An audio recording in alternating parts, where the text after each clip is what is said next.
Hello friends, मैं हूं अजीज शेख। आप देख रहे हैं मूवी स्टॉक चैनल, जिस पर आज मैं बात करने वाला हूं Venom let there be a carnage फिल्म के स्पॉइलर फ्री रिव्यू के बारे में। जिस फिल्म को आप अपनी पूरी फैमिली के साथ देख सकते हो क्योंकि फिल्म PG-13 है। साथ ही साथ फिल्म की लेंथ सिर्फ 1.5 घंटे की ही है। इसके अलावा फिल्म को हिंदी लैंग्वेज में भी रिलीज किया गया है, जिसकी हिंदी डबिंग मुझे पर्सनली बिल्कुल भी पसंद नहीं आई है। लेकिन बाकी दूसरी मास ऑडियंस के लिए फिल्म की हिंदी डबिंग मेरे हिसाब से बिल्कुल ठीक है। लेकिन ऐसी ही प्रॉब्लम फिल्म की इंग्लिश डबिंग में भी आपको देखने मिलती है, खास करके कार्नेज के बोलने के स्टाइल पर, जिसे अगर ठीक वेनम की तरह कॉपी कर इसमें बिल्कुल भी इंक्लूड नहीं किया जाता तो वो ठीक होता, क्योंकि लास्ट में वो साउंड एक दूसरे से टकराता हुआ नजर आता है और हमें सिवाय इरिटेशन के और कुछ नहीं देता। और अब बात कर ले फिल्म की कहानी की बिल्कुल स्पॉइलर फ्री, तो फिल्म की कहानी फर्स्ट पार्ट के बाद की ही कंटिन्यूएशन है, जिसे बिल्डअप करते हुए ये फिल्म अपने सेकंड पार्ट में आती है, जिसमें अब एडी वेनम के साथ में रहना सीख रहा है। यानी कि एडी उसे काफी सारी चीजें सिखा रहा है ह्यूमंस के रूल के साथ, जिनमें से कुछ बातें वेनम को पसंद आती है तो कुछ बिल्कुल भी नहीं। जिसके साथ साथ एडी अपनी लाइफ और करियर को भी सेट करने की कोशिश कर रहा है, जिस करियर को एडी ने इसके पहले पार्ट में ही पूरी तरीके से डुबा दिया था। लेकिन अब फिल्म के सीक्वल में क्लूटस जैसे सीरियल किलर के आने की वजह से एडी के करियर में भी इम्प्रूवमेंट आ रही है, जो चीजें आगे जाकर कार्नेज से कैसे मिलती है और एडी इन सभी परेशानियों के बीच उसका कैसे मुकाबला करता है, और हाँ, अपनी लव लाइफ को भी वो किस तरीके से देखता है, वो सारी की सारी चीजें जानने के लिए आपको देखनी होगी फिल्म ऑब्वियसली थिएटर में ही जाकर, क्योंकि फिल्म एंड में सरप्राइज से भरी पड़ी है। यानी कि फिल्म के पोस्ट क्रेडिट सीन से, जिसका कनेक्शन आगे किसी बहुत ही बड़े मेजर इवेंट से होने वाला है, कैसे अब आप उसका पता खुद ही लगा लीजिएगा, क्योंकि स्पॉइलर फ्री में डिटेल नहीं है। और अब फिल्म की बाकी डिटेल्स के लिए सीधे आ जाते हैं फिल्म के रिव्यू पर कि क्या आपको ये फिल्म देखनी भी चाहिए या नहीं। लेकिन उससे पहले बनती है अब एक छोटी सी रिक्वेस्ट भी, जो कि है चैनल को सब्सक्राइब, वीडियो को लाइक और शेयर करने की।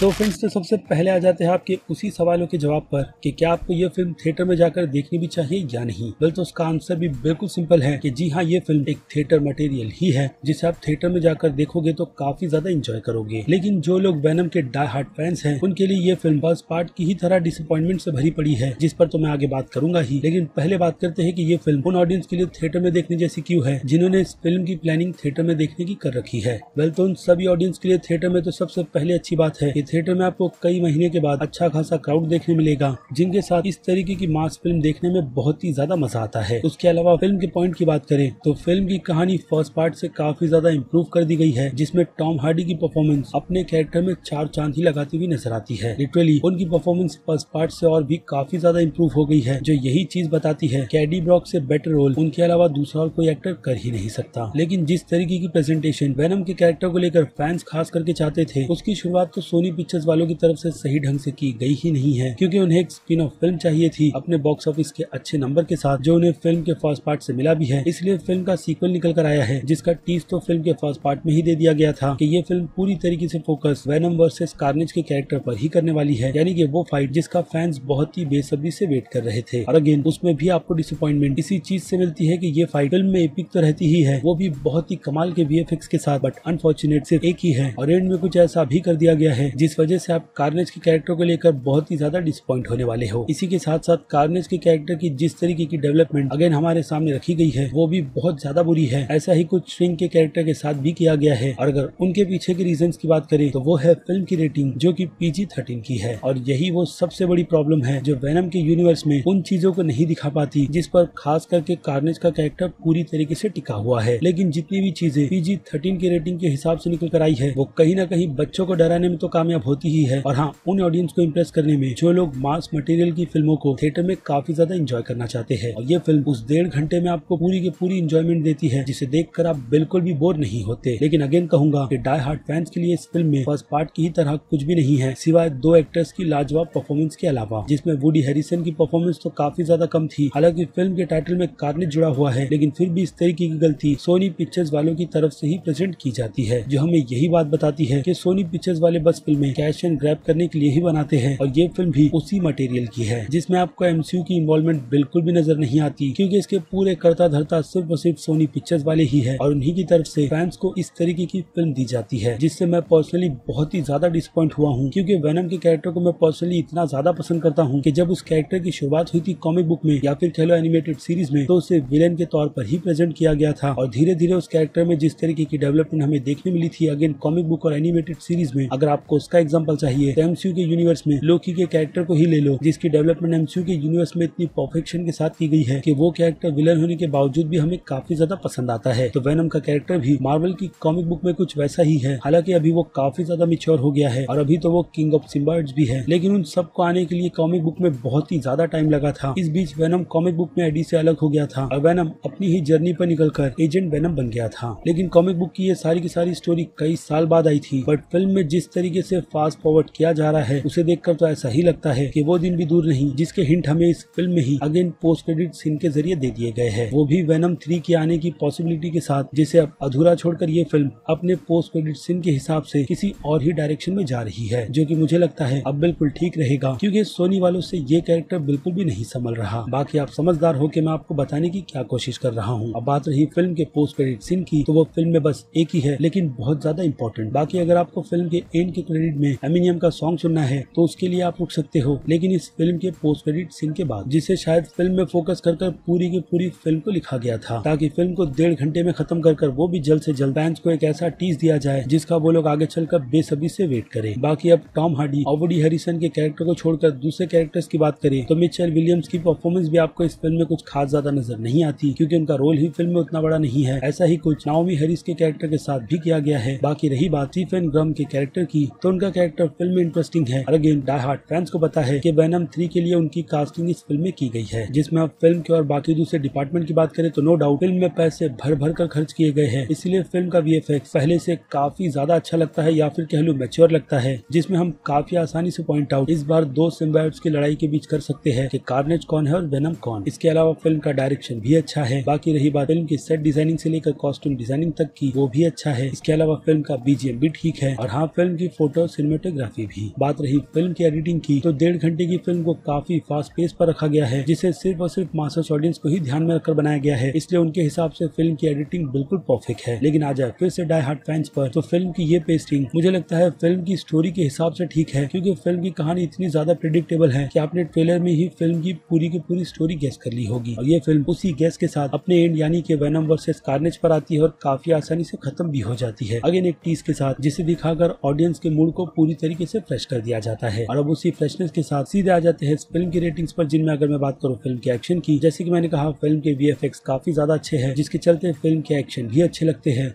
और इसी हिसाब से फिल्म के एक्शन की रेटिंग 5 में से 3 स्टार की बनेगी। बाकी बात करें फिल्म के कॉमेडी और ड्रामा की, तो फिल्म के कॉमेडी का लेवल काफी ज्यादा अच्छा रखा गया है। अगेन टॉम हार्डी के कैरेक्टर के हिसाब से जिन दोनों की केमिस्ट्री हमें फिल्म में बहुत ही ज्यादा पसंद आती है, इसी हिसाब से फिल्म की कॉमेडी की रेटिंग 5 में से 2.5 स्टार की रहेगी। और हाँ, फिल्म के ड्रामा की भी, क्योंकि कहानी अभी मैंने आपको बताई कि बहुत ही ज्यादा प्रेडिक्टेबल है। इसके अलावा फिल्म के सस्पेंस की बात करें तो सस्पेंस की रेटिंग में 5 में से 1 स्टार की सिर्फ और सिर्फ फिल्म के पोस्ट क्रेडिट सीन की वजह से ही दूंगा, क्योंकि पूरी फिल्म ट्रेलर में ही एक्सप्लेन कर दी गई थी, जिसमें कोई भी सस्पेंस नहीं था। यानी कि आप फिल्म के अगले सीन को थिएटर में ही बैठकर काफी आसानी से गेस कर सकते हो कि अब आगे होगा क्या, और ये फिल्म उसी ट्रैक पर चलकर अगेन अपने फाइनल एंड पर आ जाती है। बाकी बात करें फिल्म के हॉरर और थ्रिल की, तो PG-13 की रेटिंग में जिस तरीके का वायलेंस फिल्म के थ्रिल के लेवल के हिसाब से दिखाया गया है, उस पर ये फिल्म 5 में से 2 स्टार डिजर्व करती है। लेकिन याद रहे ये रेटिंग मैंने PG-13 के हिसाब से दी है, जिनमें फिल्म की ब्रूटैलिटी को पूरी तरीके से इग्नोर कर दिया गया और इसी पर कार्नेज और वेनम के कैरेक्टर पूरी तरीके से बेस है, क्योंकि अगर ब्रूटैलिटी नहीं होगी तो ये कैरेक्टर PG-13 में किस तरीके से एक्शन देंगे और हाँ लोगों को भी खाएंगे, उसका अंदाजा तो आपको फिल्म के फर्स्ट पार्ट से ऑलरेडी मिल चुका है। बाकी बात करें मास्टर्स ऑडियंस की, तो मास्टर्स ऑडियंस की नजर में ये फिल्म A की कैटेगरी की है, क्रिटिक्स की नजरों में C+ की, और मैं इस फिल्म को B की कैटेगरी में रखूंगा, यानी कि बस एक सिंपल सी टाइम पास सी फिल्म, जिसे आप अपने मूड को हल्का करने के हिसाब से थिएटर में जाकर देख सकते हो, वो भी बिना किसी बड़ी उम्मीद के साथ। लेकिन हाँ, पोस्ट क्रेडिट सीन एक सरप्राइज का पैकेज है, जिसके बारे में और डिस्कशन मैं इस फिल्म के पोस्ट क्रेडिट सीन की वीडियो में करूंगा, यानी कि फुल ऑफ स्पॉइलर, जो वीडियो बस कुछ ही देर में मैं अपने चैनल पर अपलोड कर दूंगा। क्योंकि स्पॉइलर फ्री में बस इतना ही। मैं हूं अजीज शेख, आप देख रहे थे मूवी स्टॉक चैनल, जिसे अगर आपने अभी तक सब्सक्राइब नहीं किया है तो सब्सक्राइब कर लीजिए और बगल में बने हुए इस बेल आइकन के साथ साथ नोटिफिकेशन को भी ऑल पर क्लिक कर दीजिएगा। बाकी मैं मिलूंगा जल्दी आपसे दूसरी किसी वीडियो में किसी और फिल्म या फिर किसी और सीरीज के टॉपिक पर बात करते हुए। तब तक के लिए आप मेरे चैनल के बाकी दूसरे वीडियोस को भी एंजॉय कीजिए और टिल देन